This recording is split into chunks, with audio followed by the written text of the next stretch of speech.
2025 ከገባ በኋላ በሁሉም ውድድሮች ማንቸስተር ዩናይትድ 16 ጊዜ ሲሸነፍ ሊቨርፑል 17 ጊዜ ተሸንፏል። የአምና የሊጉ አሸናፊ ሊቨርፑል ወደ ኢትሃድ ተጉዞ የ3-0 ሽንፈትን አስተናግዷል። 1000ኛ ጨዋታውን የሚያደርገው ፔፕ ጋርዲዮላ ከጣፋጭ 3 ነጥቦች ተታጅቦ ይህን ታሪካዊ ዕለቱን አድምቆታል። የጀረሚ ዶኩ ድንቅ ሆኖ ማምሸት የሊቨርፑል የተከላካይና አማካይ ድክመቶች የጨዋታው ክስተቶች ነበሩ።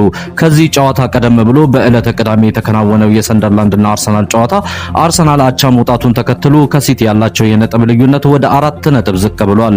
አርሰናል በባከነ ደቂቃ በተቆጠረበት ግብ በእጁ ይዞት የነበረውን 3 ውድ ነጥቦች ለመጣል ተገዷል። ከ15 ቀን የኢንተርናሽናል ብሬክ በኋላ በሚጀምረው የ12ኛ ሳምንት የፕሪሚየር ሊግ ጨዋታ መድፈኞቹ በጉዳት ያጧቸውን ተጫዋቾች መልሰው የሚያገኙ ሲሆን አርሰናል በሜዳው ኤሚሬትስ ቶተንሃምን ሲያስተናግድ ማንቸስተር ሲቲ በበኩሉ ወደ ሴንት ጄምስ ፓርክ ስቴዲየም ተጉዞ ኒውካስትል